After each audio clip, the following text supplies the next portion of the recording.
to the lecture on Andrew Jackson, and in this lecture, we're going to look at the nullification crisis and the bank war, and certainly created a lot of opposition to Andrew Jackson. All right, the first nullification, as it's called, and it revolves around government policy, national government policy on a tariff. And tariff, tax on trade, tax on imports, designed to protect American manufacturing interests. But whenever you have economic policy, you're going to have winners, you're going to have losers, and the losers are going to detest this tariff and are going to try to do something about it. Okay, so the South is very much against it, and they sell cotton on a free market, but Britain can retaliate to the American tariff by saying, yeah, we're going to look for our cotton elsewhere, or put a tax on American cotton itself. So you have a tariff. You can invite other countries to retaliate themselves off of it. And the South, as purchasers of manufactured goods, because of the tariff, there's higher prices put on manufactured products in the United States. Okay. Now, if you look at the country as a whole, the North, booming economy, the West, booming as well with rising property values, populations coming in. There's lots of infrastructure development going on there. The Southwest is starting to really boom in cotton. The old South, around the Chesapeake Bay, Virginia, Carolinas, Maryland, really not doing very well and stagnating as an economy. And this is where you're going to get the highest opposition to the tariff. So they're going to threaten to nullify the tariff, which means that they're going to say, we will not enforce this national policy within South Carolina, which is where you're going to get the opposition to it. Now, look at the context around it. Slavery's been coming up as an issue. There was the Missouri Compromise. There was a slave uprising that was put down, one of the few during this time. And in Britain, they're really becoming opposed to slavery and the slave trade, and the British government's going to be very active in trying to stop the international transportation of slaves on the ocean. And there's concerns with the federal government's power and the possibility that they might interfere with the with slave policy in southern states. So the South decides now would be a good time to really take a stand against the national government. And you've got a really good issue with the tariff of this is a chance to stand up for the rights of individual states to affect policy. So they're going to take a stand. And who's going to lead the charge is this dashing young man here, Vice President John C. Calhoun, Andrew Jackson's vice president. And he wrote what's known as the South Carolina Exposition, which was putting his argument down. It's very much an extension of the Virginia and Kentucky resolutions, stating that of states' rights, and he was arguing that states have the right to nullify or just not enforce federal law. Now, he's Andrew Jackson's vice president, and he wrote this anonymously, but everybody knows that it was him who wrote it. And Andrew Jackson's not going to like this one bit. Even though, he might agree with it, he's also a nationalist, and he doesn't believe states have the right to nullify federal law. And so South Carolina, when they had their election in 1832, and those in favor of nullification win a very strong majority. And they do. They nullify the tariff and are even threatening to leave the country altogether, just go independent.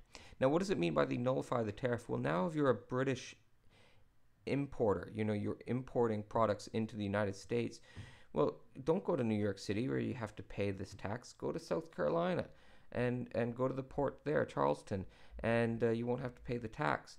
And so it really is a threat to just abolish the tariff altogether, a major source of the national government's revenue, and very important for protecting American manufacturers. So there's a lot of people saying, you can't do this. And so it's a very serious threat to the national government and to northern business interests. And so Andrew Jackson replies strongly saying, yeah, okay, you want a war? We'll have a war. And I'm coming down, and I'm going to hang you personally, John C. Calhoun. You will be the first to hang from a tree. And Andrew Jackson is the kind of guy that, yeah, he'd do that.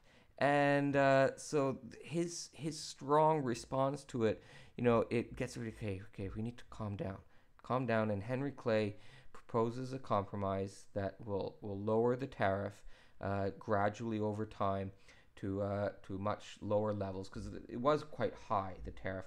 And they also passed what's known as the Fourth Bill, which says that Congress and the government has the power to enforce the tariff, that they could go into South Carolina and make sure that the tax is being collected, so that you can't do this again in the future. So the whole crisis is averted, but we get here, very much the idea of a state leaving is not gone, and it's going to be South Carolina again in the future. Is going to be the first one to leave to begin the Civil War. All right, now let's look at the bank war and what's going on here. Okay, so it's the second Bank of the United States, and 1816 to 1836, and then it would have to be renewed. So they gave it a 20-year lifespan.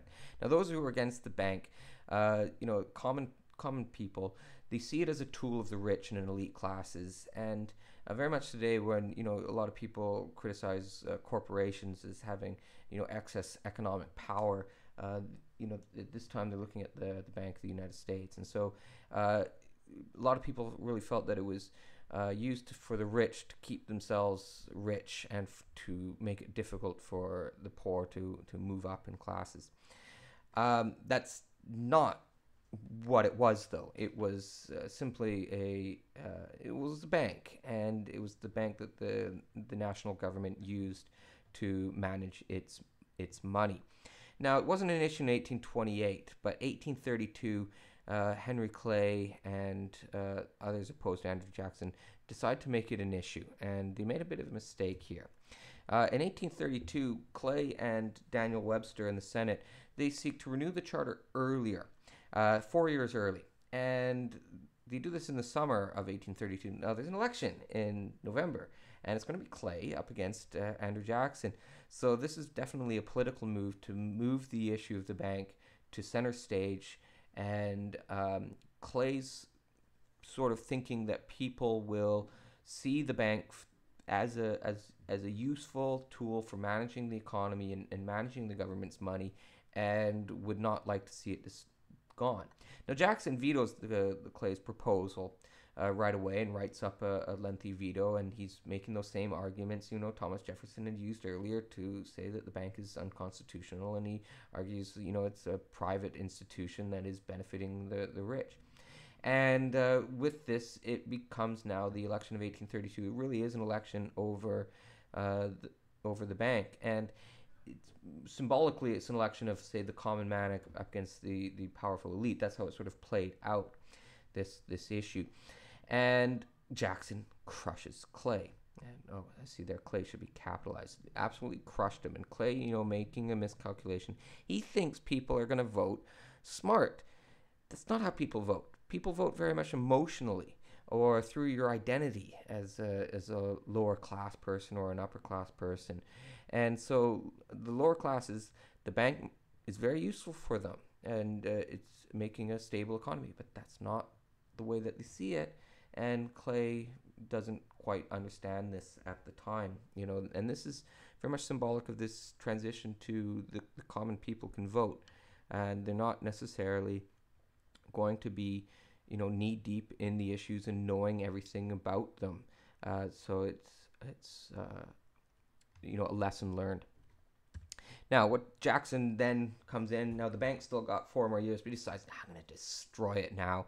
And he does so by taking all of the money out of the bank and putting it into various state banks, government banks, which become nicknamed as pet banks, as little pet things. Now, Jackson did this when Congress was not in session. He asked his Secretary of the Treasury to do this, and he said, no, I can't do this. And so Jackson fired him and brings in another guy, and he also says, no, I'm not taking all the money out of the bank and putting it into these other banks. And so a third guy was brought in, and he finally, okay, well, what do you want me to do? And sure, okay, I'll do it. So it takes all the money out. Congress returns just livid, just livid at Jackson, uh, and they censure him, which is a formal rebuke, like a demerit almost. He's the only president to ever be censored, and the bank is dead. Jackson is a hero of the common man, and he just absolutely detested by his enemies for what he's done. And to his enemies, and rightly so, he's going to create great economic problems for political gains, and it's for this reasons that he's very much detested. Now, it's not a surprise that shortly afterwards we get another one of these economic downswings. 37. Like we'll see these like every 20 years. We'll have one in the 50s, 70s, 90s as well, and then the big one in 1929 with the Great Depression. Now, what's causing it? Well, it wasn't just the bank war, but speculation in Western lands. A lot of capital being spent on land, and then not necessarily a lot of return on that, and a lot of speculation in infrastructure projects that also are not really necessarily getting the return. So a lot of lost capital going into failed investments. The bank war itself, it's now going to have a much more unstable currency, and these pet banks that now are flush with money, the government's money, well, they start just sending it out as easy credit. And a lot of that's fueling the speculation in the West. Like, hey, I can get rich quick. I just go to the bank, borrow a lot of money. They've got a lot. They're lending it out quite cheaply. I go and I buy Western land. That land is going to double, triple, quadruple its value in a few years. I can sell the land, reap a big profit, pay back the bank, and repeat. And so people were doing that, but then the value of the land wasn't necessarily going up, and you've just lost a lot of money. Now you're in debt to the bank. You can't pay them back, and you go bankrupt. And in this way, these pet banks that have all this government money in them have lost a lot of the government's money. Andrew Jackson recognizes that this is going on, and he puts out what's known as the Specie Circular, which is saying that you can only purchase Western lands in hard currency, not bank notes, but it must be in gold or silver. It must be that hard money, not soft paper money. And this puts an end to the speculation, but also really put a halt to a lot of economic activity. And then things really outside of the control of people in the United States, troubles in Europe, and a failed wheat crop from an invader, an insect from Germany that there was no natural enemy, and it just multiplied in population and ate a lot of wheat, and caused a lot of economic downturn there as well.